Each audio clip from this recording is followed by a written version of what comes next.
Chad, if Garrett can't go, how different are you guys offensively?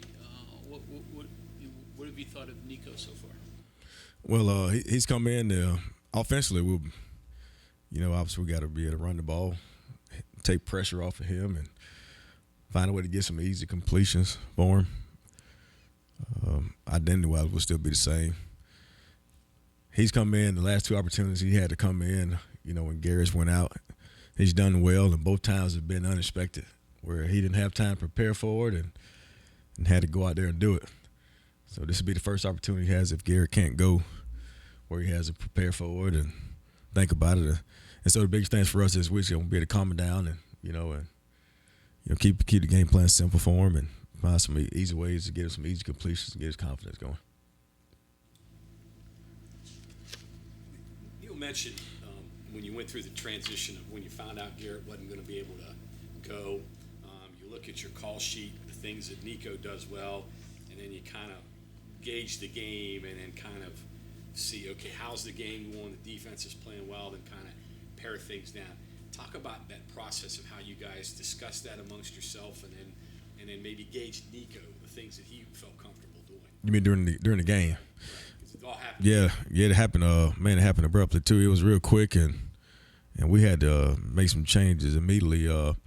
But the biggest thing, we stuck to the game plan as far as the run game went, and so we kept it really simple with him as far as the pass games. Really just kind of stuck to the RPOs that he's really comfortable with. And that's pretty much what we stuck with. Not necessarily having the game plan for him per se. As far as throwing the ball, he's really good at RPO games. So, we immediately went to that for him. That kept him relaxing. He made a couple completions doing that. So, and he does really well. How different do you think Nico would be with a full week of practice versus the 2 times he's gotten in his spells?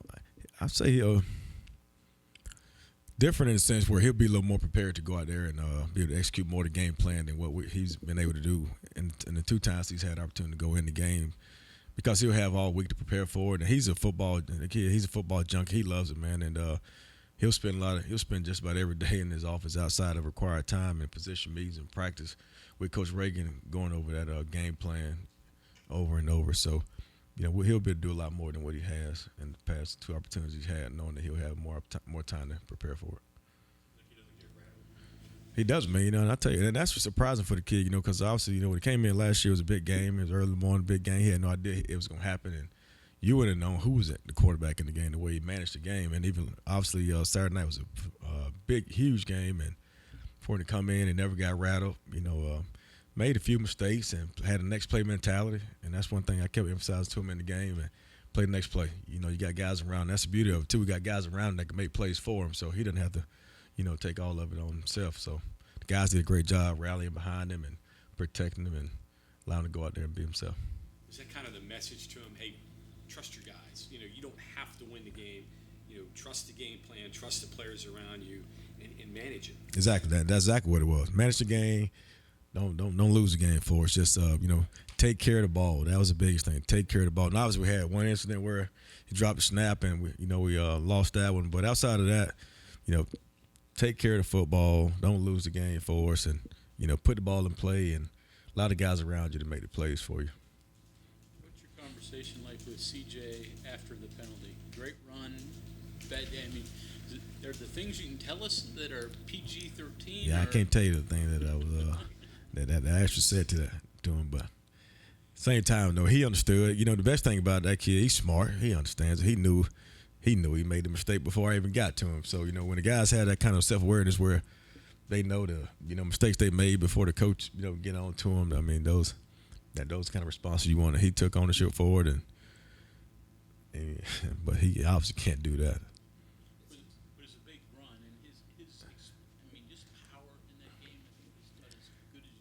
Man, I tell you, I was so proud of that kid, man. He was in the zone. If I'm talking about from pregame meal, he was in the zone.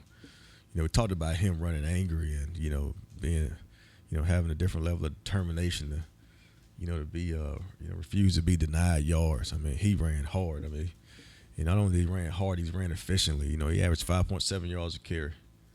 And so he ran efficiently, ran hard. He had yards after contact. I mean, he was in his zone on top of having a stacked box. I mean, I think we ran the ball total 51 times, and I mean it was like running against goal line defense every snap. So for him to be able to find yards beyond what was blocked, and also be able to find some yards beyond just 4 or 5 yards was really good. Really proud of the way he ran. I believe he was. He was, and and I thought he had an opportunity to hit a big one too, and he had a good explosive run, but he did. And those guys feed off each other, man.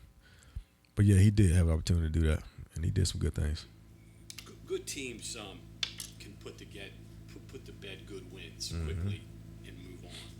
Does it help that you've got Texas Tech in front of you, and it seems like all your guys are aware of the struggles that you've had against them? Absolutely, and those guys are ready to move on. Heck, yesterday, when they were all coming in, they check in for treatment and get their meals. They were all ready to put that one to bed and get going on Texas Tech yesterday.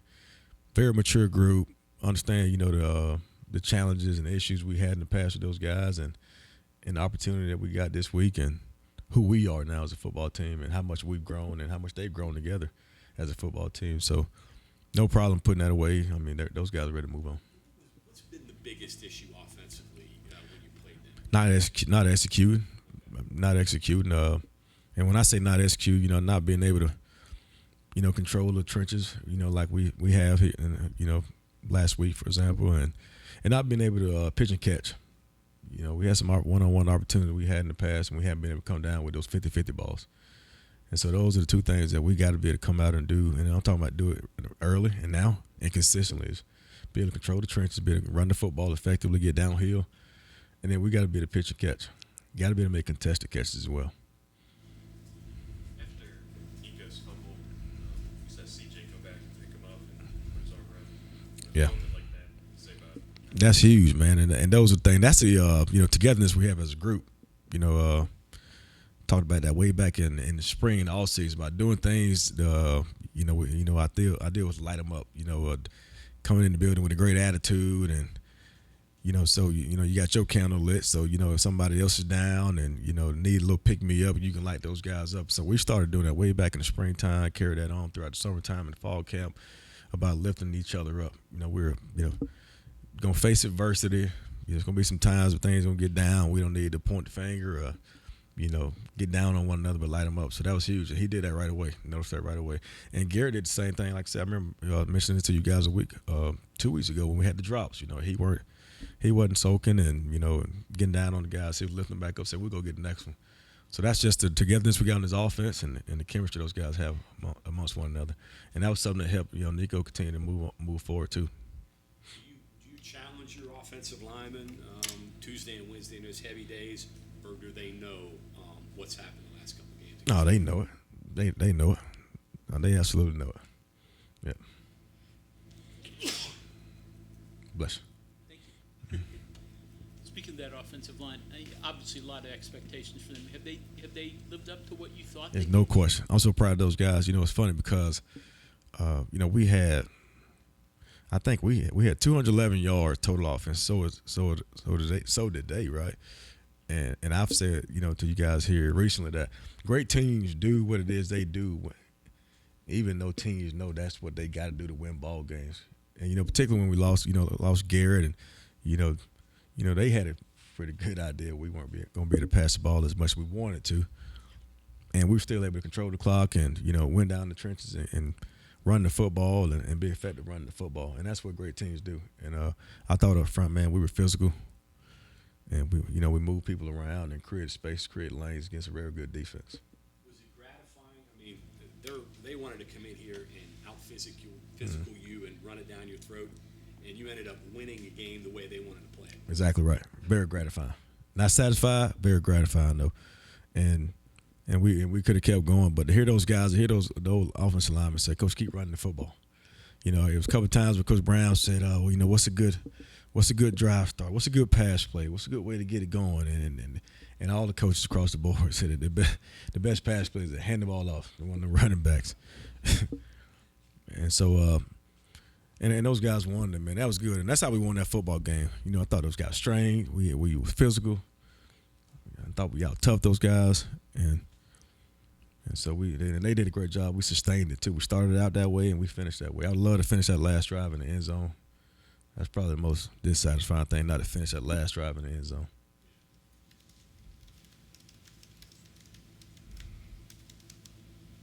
Hey, anything else from Coach Scott? Hey, Chad, just some guys that I think maybe not identified as like difference makers potentially, just taking time, but like Rodney, Jaheim a little bit, EJ got back to maybe last week isn't the week for some of those guys because of the circumstances. But yeah, we got to get those guys going. We got to get those guys going, and we will. Definitely, because those guys, exactly what you said, they are difference makers with the ball in their hands. So we got to get those guys going. Obviously, Jaheim, speaking on my end, did a phenomenal job 2 weeks ago with the ball in his hands. So we got to get those guys going, and we will. We'll get them back going. Does it have to do with the quarterback thing last week? Not to make an excuse, but for example, it might not have been a game for Jaheim to run inside. I don't know, and like maybe EJ just wasn't ready for a game that wasn't going to pass a whole lot as it was. Yeah. Maybe it's not a great block. But we had some, and things work out like that sometimes. We had some ways to get in the ball, and it came to certain situations where it didn't warrant that.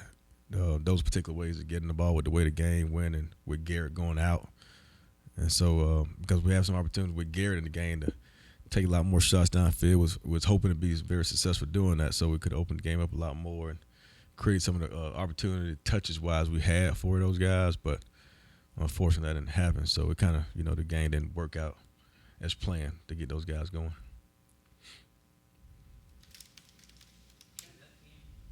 This game defined your personality of your offense. Absolutely. I really do. It was a brawl. That's exactly what it was. And man, what an opportunity for those linemen to go out there and in a situation we know like that game plan didn't necessarily call for us to run the ball 51 times. However we did it, whether that's handing the ball off, just looking at the final stats, it said 51. But they didn't call for us game plan wise to run the ball that much. But that's what it came down to. And so I thought those guys responded, and they were resilient. I mean, they were hurting too. We had some guys banged up, and they did not want to come out of that football game. And when you got guys around them, those running backs in particular, and even the quarterback, when you see you big guys up there, grinding it out, and they're hurting, and they're still going out there and being resilient and, opening up holes for them, that makes you play that much harder. And so I thought the strain across the board was elite. Bill said that Zach had 14 knockdowns. How about that? How many games have you ever seen? That's amazing. And speaking of the 14 knockdowns, a couple of those knockdowns about 14 yards downfield. So that shows you the strain those guys were, they was exhibiting, running downfield, chasing the ball and blocking on the backside. But that's amazing, what I mean? So those, like I said, those guys they make us go. I've said that in this at this podium several times. That's the nuggets of our offense. I tell them that all the time, and I thought those guys answered the bell big time. Offense play well angry, and do you channel that? Do you want them to play angry? I do want them angry, and obviously you saw it with C.J. Donaldson. We don't want him to take his helmet off, but that's the kind of tenacity, that kind of attitude, that kind of grit. That's what we want those guys to play. That's what won that game for us Saturday. I mean, that was a gritty game. You had no idea. I'm pretty sure looking at just sitting in the stands watching it, you had no idea how that game was going to turn out until the 000, on the clock. With the way it was going back and forth. But that's the kind of attitude we want to play with. They practice like that. I told those guys last week we won the game on Tuesday and Wednesday. We had great work days on both those days. I thought the focus was talked about focus not being natural, and that they got to be intentional about it on Thursday and Friday. So Tuesday and Wednesday work days were really good. The Thursday and Friday focus days were elite. And so I told those guys we had already won the game on Tuesday and Wednesday, and so it was much more of a rehearsal. But to see those guys go out there and strain and be resilient and be able to pound the rock the way we pounded the rock and win with that kind of physicality was awesome. Does that happen often? Can you think of other instances when it's been like that? Not consistently, not throughout the game. We've had times now where we have played like that, but from start to finish, first time. From start to finish, first time, no question. Okay. Thank you, Coach. All right, thank you guys.